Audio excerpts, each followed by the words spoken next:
Assalamualaikum warahmatullahi wabarakatuh. Halo semuanya, jumpa lagi di pembelajaran anatomi fisiologi bersama saya Niti Eka Jayanti. Nah, pada kesempatan kali ini kita akan belajar tentang struktur dan fungsi sistem kardiovaskular pada tubuh manusia. Nah, apakah semua sudah siap untuk mengikuti pembelajaran kita pada kesempatan kali ini? Ibu harapkan kalian dalam keadaan sehat dan berbahagia ya semuanya. Nah, mari kita mulai pembelajaran hari ini. Sistem kardiovaskular atau sistem peredaran darah atau yang biasa disebut dengan sirkulasi itu merupakan suatu sistem organ yang berfungsi memindahkan zat dan nutrisi ke dan dari sel. Sistem ini juga membantu stabilisasi suhu dan pH di dalam tubuh. Jadi ini merupakan bagian dari hemostasis. Baik, sistem kardiovaskuler adalah sistem transportasi tubuh yang terdiri dari darah, jantung, dan pembuluh darah. Nah, sistem menyuplai nutrisi ke dalam jaringan tubuh serta membuang produk limbah dari dalam jaringan tubuh. Kemudian media pembawanya berupa cairan darah yang mengalir di dalam sistem tubulus tertutup. Jadi di sini untuk berbicara sistem kardiovaskular, di situ ada jantung, di situ ada pembuluh darah, dan di situ ada blood atau ada darahnya. Fungsi sistem kardiovaskular menjadi transport bagi nutrisi dan transport bagi hormon di dalam tubuh. Kemudian membuang produk-produk limbah atau zat-zat yang sudah tidak digunakan oleh jaringan di dalam tubuh. Kemudian sistem kardiovaskular juga itu sebagai tempat pertukaran gas, juga sebagai tempat imunitas, dan pembuluh darah di dalam sistem kardiovaskular itu mengangkut darah untuk membawa oksigen dan karbon dioksida, juga membawa nutrisi dan limbah. Kemudian sistem kardiovaskular ini juga memompa darah melalui pembuluh darah di organ jantung. Komponen-komponen dari sistem kardiovaskular itu ada 3 yang utama. Ada darah, ada jantung, dan ada pembuluh darah. Darah komponennya ada sel darah dan ada plasma, di mana sel darah itu terdiri dari eritrosit yang di dalamnya adalah sel darah merah, kemudian ada leukosit dan ada trombosit. Leukosit ini maksudnya sel darah putih, trombosit ini adalah zat pembeku pada darah. Kemudian ada plasma atau bagian cairan dari darah tersebut. Kemudian jantung. Yang kedua ya, jantung merupakan organ berotot berongga 4 bilik kira-kira seukuran kepalan tangan manusia. Lokasinya berada di permukaan superior diafragma, ya, di bagian atas sebelah kiri. Kemudian sebelah kiri dari garis tengah atau mid-sternal line. Kemudian anterior ke kolom vertebral dan posterior ke sternum. Bisa dilihat gambarnya di sini. Ini posisi sternum, dia di sebelah kiri. Kemudian anatomi jantung manusia. Tadi sudah disebutkan ada 4 bilik, yaitu bilik kanan, bilik kiri, kemudian serambi kanan, serambi kiri untuk ruangnya. Jadi jantung mempunyai 4 ruang, yaitu serambi kanan dan serambi kiri, bilik kanan dan bilik kiri. Jantung juga mempunyai 4 katup, ya, untuk mencegah kembalinya darah yang sudah masuk di dalam sirkulasi. Ada katup pulmoner, ada katup mitral, katup aorta, dan katup tricuspid. Nah, di dalam jantung juga ada pembuluh darah. Ada pembuluh darah aorta, ada pembuluh darah arteri pulmonalis, pembuluh darah balik kava atas, Kemudian ada pembuluh darah balik kava bawah. Pembuluh darah balik ini maksudnya pembuluh vena ya. Kemudian ada arteri koroner. Di bagian jantung juga terdapat otot-otot papiler. Jantung merupakan pompa utama dari sirkulasi. Dia terdiri dari 2 atrium dan 2 ventrikel. Nah, di jantung itu terdapat sel otot, namanya miosites. Dia membentuk sinsitium dari sinsitium atrium dan ventrikel. Kemudian di jantung itu juga sebagai sistem konduksi impuls. Nodus SA node, kemudian nodus avenot dan serabut Purkinje. Ini adalah sirkulasi darah yang masuk pada saat jantung berkontraksi. Jadi, jantung itu berkontraksi dan relaksasi. Nah, darah itu masuk dari arteri vena cava melewati masuk di anterior vena cava, begitu ya. Kemudian melewati katup anterioventrikular, masuk ke ventrikel kanan, melewati katup semilunar, dan outputnya keluar di arteri paru. Kemudian yang dari paru, sirkulasi darah masuk di vena paru, melewati vena anterioventrikular, masuk di ventrikel kiri,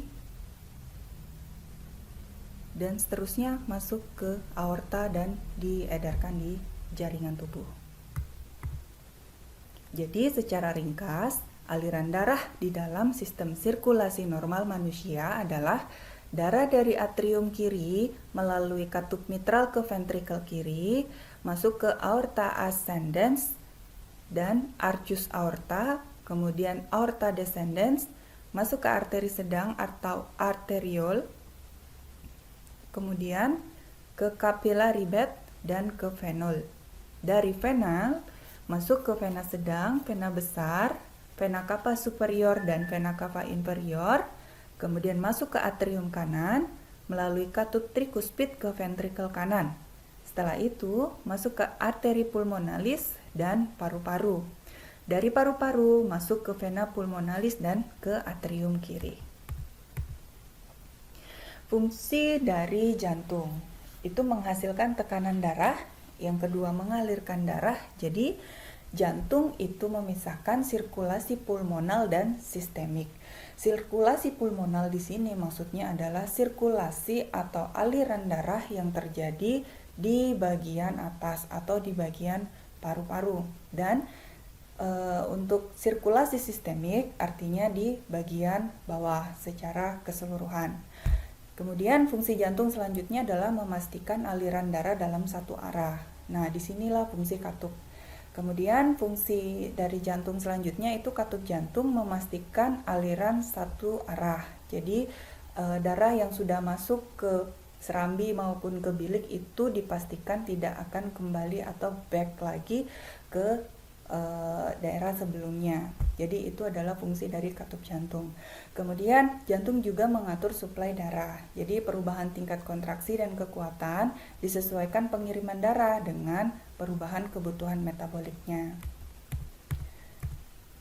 Dari jantung kita ke pembuluh darah. Di sini ada pembuluh darah ya. Ada vein, yang biru ini adalah vena, yang merah ini adalah arteri. Kemudian yang bagian bawah ini adalah kapiler. Jadi kalau adik-adik semua sering dengar pembuluh darah kapiler atau yang bisa dilihat dengan mata telanjang itu di dekat bagian integumen kulit itu yang warna biru. Nah, yang warna biru itu adalah vena ya. Kemudian yang di ujung-ujung, maksudnya yang dekat dengan daerah integumen itu dinamakan pembuluh darah kapiler. Pembuluh darah, saluran khusus untuk mengalirkan darah ke seluruh tubuh, dimulai dari jantung dan balik lagi ke jantung. Pembuluh darah bersifat elastis. Nah, sistem pembuluh darah di sini ada 3, yaitu ada arteri, ada kapiler, dan ada vena. Pembuluh darah, sistem sirkulasi mengangkut darah ke seluruh tubuh. Yang pertama, arteri. Arteri merupakan pembuluh darah berotot yang berfungsi untuk membawa darah dari jantung, dan fungsi arteri ini bertolak belakang dengan fungsi pembuluh balik atau pembuluh vena yang membawa darah ke jantung. Artinya darah yang masuk di arteri atau yang dibawa di dalam pembuluh arteri ini adalah darah yang kaya akan oksigen. Dan selanjutnya adalah kapiler, ya. Fungsi dari pembuluh kapiler ini tempat pertukaran atau difusi seperti pertukaran air, oksigen, CO2 atau karbon dioksida, serta nutrisi dan zat-zat buangan yang ada di jaringan. Kemudian ada pembuluh darah vena atau pembuluh balik. Jadi ini fungsinya membawa darah ke jantung. Jadi darah yang dibawa ini itu banyak mengandung karbon dioksida, seperti itu. Arteri dan arteriola. Arteri ini berdiameter besar, berdinding tebal dan elastis. Jadi dia membawa darah keluar dari jantung ke bagian tubuh lain dengan membawa darah yang dideoksigenasi, kecuali arteri pulmonalis yang ada di sirkulasi paru-paru. Kemudian arteri-arteri kecil dari arteri ini dinamakan arteriola. Kemudian aorta merupakan saluran darah yang terbesar di dalam tubuh. Nah, aorta ini membawa darah yang kaya oksigen dari ventrikel kiri ke seluruh tubuh. Ada juga namanya arteri koronaria. Ya, merupakan saluran yang membawa oksigen dan nutrisi pada jaringan jantung. Kemudian ada arteri pulmonalis yang merupakan saluran yang membawa darah kurang oksigen dari ventrikel kanan ke paru-paru. Kemudian kita bicara mengenai pembuluh balik atau pembuluh vena dan venula. Nah, pembuluh balik ini fungsinya mengalirkan darah dari jaringan tubuh kembali menuju jantung yang kaya akan CO2 atau karbon dioksida. Nah, teksturnya dia memiliki dinding yang lebih tipis serta jaringan otot polos dan jaringan ikat yang sedikit. Vena cava superior. Vena dari kepala dan dari tubuh bagian atas menuju ke vena cava yang berakhir pada atrium kanan. Kemudian ada vena cava inferior, vena dari kaki dan tubuh bagian bawah menuju ke vena cava yang berakhir pada atrium kanan. Kemudian vena pulmonalis merupakan saluran yang membawa darah kaya oksigen dari paru-paru ke atrium kiri. Dan yang terakhir adalah pembuluh darah kapiler yang merupakan pembuluh darah yang sangat halus yang menghubungkan arteriola dengan venula. Jadi dindingnya tipis, memungkinkan pertukaran atau difusi zat-zat nutrisi dan zat lain seperti oksigen dan karbon dioksida antara darah dan sel-sel tubuh. Struktur-struktur di dalam pembuluh darah ini ada tunica intima, ada tunica media, dan ada tunica adventitia. Nah, tunica intima ini endotel dan subendotel, dia memiliki sel otot polos. Tunica media ini merupakan tunica elastica interna, mempunyai otot polos, sabutnya elastis, dan tunica elastica externa. Kemudian tunica adventitia merupakan sabut elastis, sabut kolagen, dan vasa vasorum. Perbedaan arteri dan vena. Arteri, tunica medianya lebih tebal, kemudian tunica adventitianya lebih tipis, lumen atau besaran dari diameternya itu kecil dan bentuknya teratur. Untuk vena, tunica medianya yang lebih tipis, tunika adventisianya yang lebih tebal. Kemudian ukuran diameter lumennya besar dan bentuknya tidak teratur. Dan ada elemen darah. Kapiler. Tipe kapiler yaitu kapiler secara terus-menerus dan kapiler berfenestrasi sinusoidal. Nah, jadi posisi kapiler ini dia ada di ujung dari bagian yang dekat dengan integumen ya, integumen sistem atau bagian dekat dengan kulit. Kemudian kapiler, tempat berlangsungnya pertukaran oksigen dan nutrisi dari darah ke dalam sel dengan karbon dioksida dan sisa metabolisme sel dari dalam sel ke darah. Nah, di sini ada sirkulasi sistemik dan pulmonal.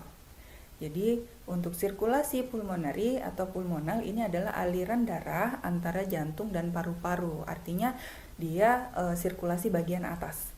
Nah, kemudian circulation sistemik atau sirkulasi sistemik itu aliran darah antara jantung dan sel tubuh, artinya secara keseluruhan seperti itu. Dan untuk di bawah, di bagian bawah ini adalah pembuluh darah kapiler ya, dia seperti banyak cabangnya, dan di sini dia tempat pertukaran atau tempat berdifusi dari nutrisi dan oksigen serta karbon dioksida. Darah, pengertian darah. Jadi tadi ada 3 untuk berbicara sistem kardiovaskuler, ada jantung, ada pembuluh darah, dan ada darah. Nah, sekarang kita masuk ke bagian darah. Darah merupakan cairan yang terdapat pada semua makhluk hidup kecuali tumbuh-tumbuhan. Ya, tingkat tinggi yang berfungsi mengirimkan zat-zat dan oksigen yang dibutuhkan oleh jaringan tubuh, mengangkut bahan kimia hasil metabolisme, dan juga sebagai pertahanan tubuh terhadap virus dan bakteri. Fungsi dari darah. Darah itu merupakan jenis jaringan ikat cair. Fungsinya sebagai transportasi. Jadi kalau diistilahkan, misalkan pembuluh darah itu jalan raya ya, jalan raya. Nah, darah ini itu adalah angkotnya, seperti itu. Transportasi, entah mobil, entah motor, seperti itu ya. Jadi dia yang membawa penumpang. Nah, penumpangnya apa? Bisa nutrisi, bisa protein, bisa oksigen, atau bahkan zat-zat buangan yang sudah tidak diperlukan oleh tubuh. Dibuang kemana? Ke bagian pembuangan. Misalnya kalau kita zat-zat urea dan lain sebagainya yang berbentuk cairan itu dibuang ke bagian urinaria. Nah, itu diangkut oleh darah. Misalkan lagi untuk zat-zat buangan padat, nah itu di bagian pembuangan padat ya, feses, itu seperti itu.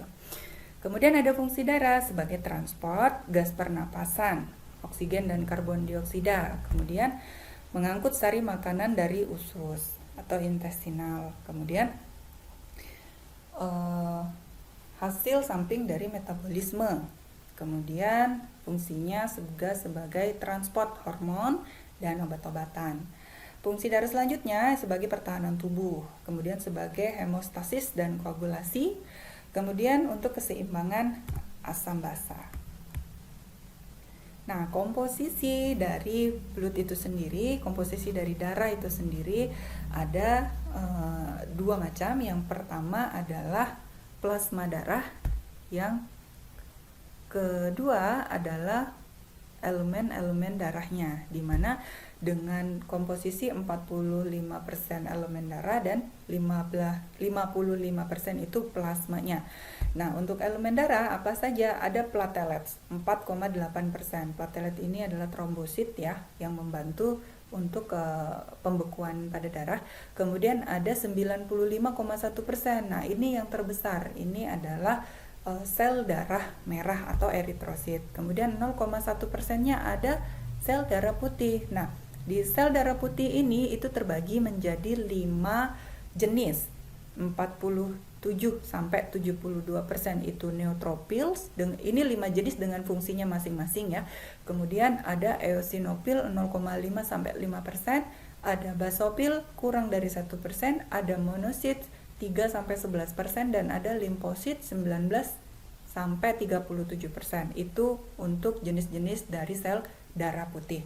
Nah, kemudian di bagian terbanyaknya atau 55% komposisi dari darah itu kan ada plasma. Nah, plasma di sini dibagi menjadi 6 bagian atau 6 komponen juga. Ada elektrolisit, ada water, ada protein, ada waste, ada nutrisi, dan ada gas. Nutrisi di sini ada vitamin dan ada hormon. Kemudian protein di sini ada albumin, globulin, dan fibrinogen. Kemudian gasnya ada nitrogen, ada oksigen, dan ada karbon dioksida.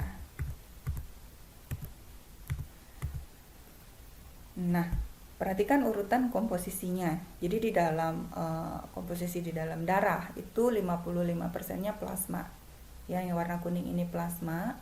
Kemudian ada di sini leukosit dan trombosit. Ya, jadi di tengah-tengah ya urutannya. Jadi di tengah-tengah ini ada sel darah putih dan trombosit. Kemudian di bagian bawah yang merah ini adalah eritrosit, yaitu isinya hematokrit 45%. Jadi plasma dulu, kemudian leukosit dan platelet atau trombosit, kemudian ada eritrositnya.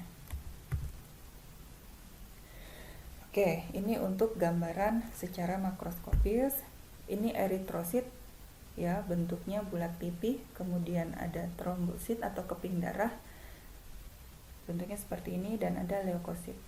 Leukosit ini berbentuk seperti granul. Plasma darah. Plasma darah ini bagian yang tidak mengandung sel darah. Jadi warnanya tergantung spesies, jumlah, dan jenis makanan. Umumnya berwarna kuning muda transparan. Kemudian jumlahnya lebih besar atau kuning gelap pada hewan, kuda, dan sapi. Warna kuning itu terdiri dari pigmen bilirubin, karotin, dan lain-lain. Nah, untuk bilirubin ini itu adalah hasil buangan dari proses metabolisme yang ada di dalam hepar. Oke, kemudian komposisi plasma darah itu terdiri dari air 91 sampai 93%. Kemudian 7 sampai 9%-nya sisanya itu terdiri dari protein, bahan organik, inorganik, kemudian ada enzim di situ, hormon, pigmen, vitamin, dan lain sebagainya.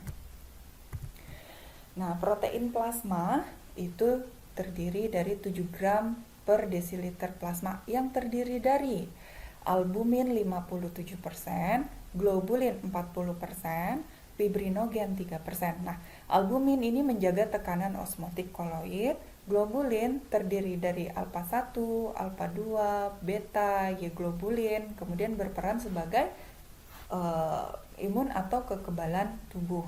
Kemudian fibrinogen ini ada 3%, dia mengandung faktor-faktor koagulasi ya.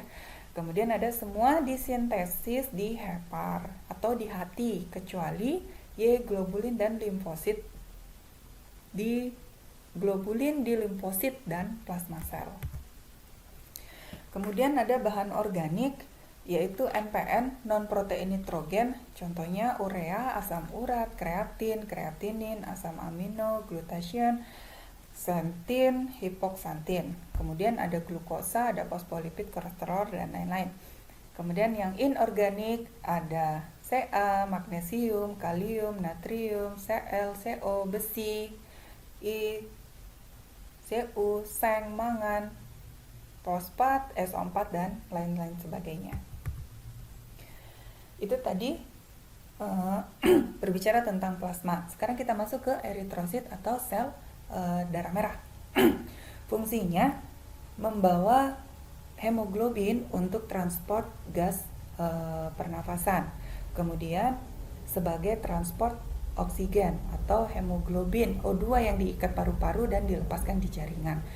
Kemudian fungsinya juga untuk karbon dioksida, jadi hemoglobin karbon dioksida, jadi dia mengikat karbon dioksida yang dilepasnya pada saat terjadi sirkulasi di pulmonal. Kemudian dia sebagai buffer atau sebagai penyangga ya. Nah, morfologi eritrosit. Bentuknya cangkram bikonkav ya, dengan tebal 0,8 sampai 1,9 mikrometer, luasnya 135 mikrometer persegi, dan pada mamalia tidak berinti. Kemudian tidak berinti sel ya. Kemudian reptil berinti dan bentuknya elips.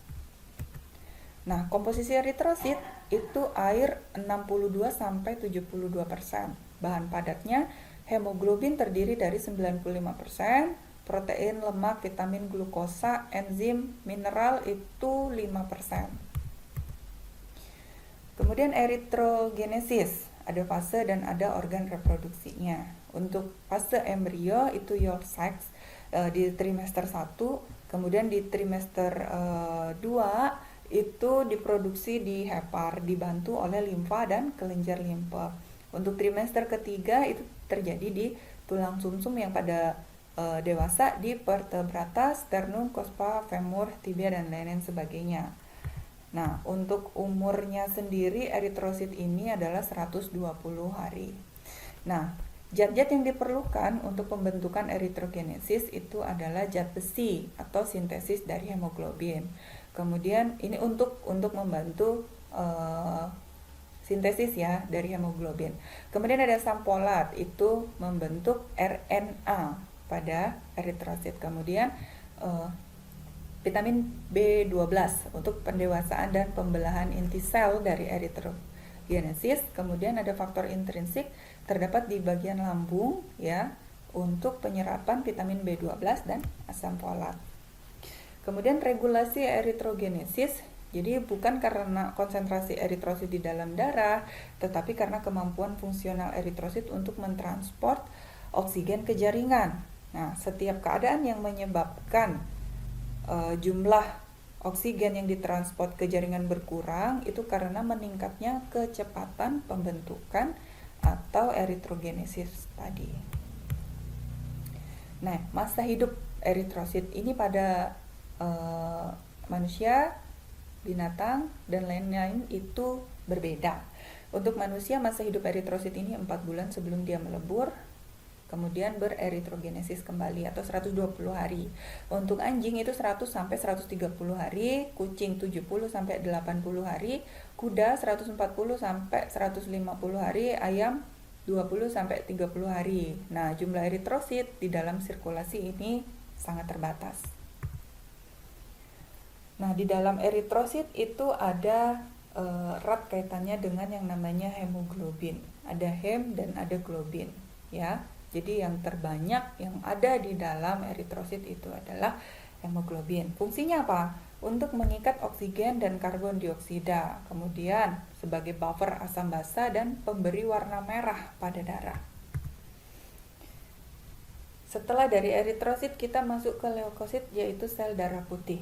Nah, sel darah putih ini tadi ada 5 jenisnya, dan di sini nanti saya akan jelaskan masing-masing fungsi dari jenis-jenis turunan leukosit tersebut. Nah, leukosit ini perannya adalah sebagai imunitas atau mempertahankan tubuh terhadap penyusup benda asing yang dipandang mempunyai kemungkinan untuk mendatangkan bahaya atau penyakit. Jadi, sel darah putih ini dia berfungsi sebagai pengangkut zat-zat lipid. Nah, ciri-cirinya tidak berwarna, dia mempunyai inti sel, kehilangan hemoglobin, bentuknya tidak beraturan, dapat bergerak dan dapat berubah bentuk. Itu ciri-ciri dari sel darah putih. Nah, jenisnya sel darah putih dibedakan menjadi 2 macam. Ada granulosit dan ada agranulosit. Nah, untuk granulosit itu ada neutrofil. Jadi jenis sel darah putih terbanyak. Bentuk nukleus atau inti selnya beragam. Ada batang, ada bengkok, ada bercabang. Nah, neutrofil sendiri ini menjadi sel darah putih yang pertama merespon adanya infeksi, inflamasi, dan sel-sel tersebut menelan patogen atau zat asing selama fagositosis. Kemudian Setelah neutrofil untuk granulosit ada basofil dan ada eosinofil. Nah, basofil ini bentuknya U dan berbintik-bintik, jadi dia melepaskan histamin pada saat terjadi infeksi alergi atau inflamasi. Kemudian ada eosinofil, itu bintik kemerahan, meningkat jika terjadi inflamasi yang berlebihan atau terjadi infeksi pada reaksi alergi. Itu tadi granulosit, ada 3. Nah, sekarang agranulosit. Ada 2, ada monosit, ada limfosit. Yang monosit ini jenis sel darah putih terbesar yang sifatnya fagosit. Nukleusnya berbentuk seperti kacang. Jadi inti selnya besar, dia seperti kacang, kemudian dapat bergerak cepat. Nah, monosit ini berada di satu jaringan, dapat berdiferensiasi menjadi makrofag, yaitu dia memakan kuman-kuman patogen yang masuk seperti itu ya. Jadi makrofag ini fungsinya memfagosit, memakan, membunuh ya patogen, sel asing dan puing-puing seluler yang dapat merangsang sel darah putih lain untuk sebagai protek tubuh ya, untuk melindungi tubuh. Kemudian yang limfosit. Nah, jenis sel darah putih yang tidak bersifat fagosit, selnya cenderung berbentuk lingkaran, berinti tunggal, dan hanya memperhatikan sedikit pergerakan. Fungsi limfosit ini untuk kekebalan ya, untuk imunitas, jadi terhadap patogen dan toksin tertentu. Nah, di dalam limfosit ini ada dua jenis atau 2 macam, ada limfosit B dan limfosit T. Limfosit B itu melindungi atau memproduksi antibodi yang akan menghancurkan patogen ya. Kemudian limfosit T itu secara langsung menghancurkan sel-sel yang mengandung antigen. Nah, komposisi leukosit di sini ada neutrofil paling besar, neutrofil 62%, eosinofil 2,3%, basofil 0,4%, monosit 5,3% dan limfosit 30%. Jadi jumlah leukosit itu di dalam tubuh 5.000 sampai 7.000 per mm kubik ya, artinya semua berinti sel dan tidak mengandung hemoglobin. Kemudian kita bicara tentang keping darah atau trombosit ya, dimana itu merupakan fragmen sel yang dihasilkan oleh megakariosit atau sel besar di dalam sumsum tulang. Nah, trombosit ini dia mempunyai umur hanya 8 sampai 10 hari saja. Trombosit memiliki peran di dalam pembekuan darah. Nah, ini adalah kategori jenis-jenis golongan darah yang biasanya ada pada manusia. Ada golongan darah A, golongan darah B, golongan darah AB, dan golongan darah O. Apakah kalian semua sudah cek golongan darah masing-masing? Iya. Oke, baik.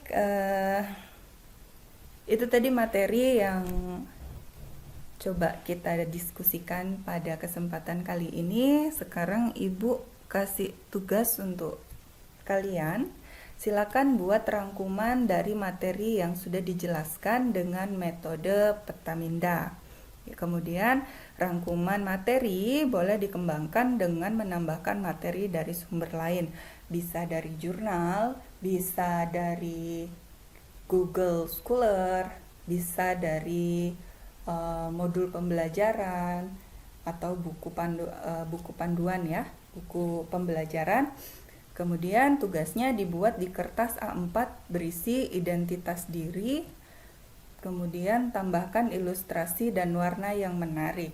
Jika kalian sudah tahu jenis atau golongan darah kalian, mungkin bisa ditambahkan di identitas diri. Nah, hasilnya nanti difoto dan dikumpulkan di Google Classroom. Ini contoh Petaminda sistem organ ya. Jadi ini contoh untuk sistem organ. Nah, di sistem organ ada sistem gerak, pernapasan, reproduksi, dan lain sebagainya. Ini adalah salah satu contoh Petaminda dan ini juga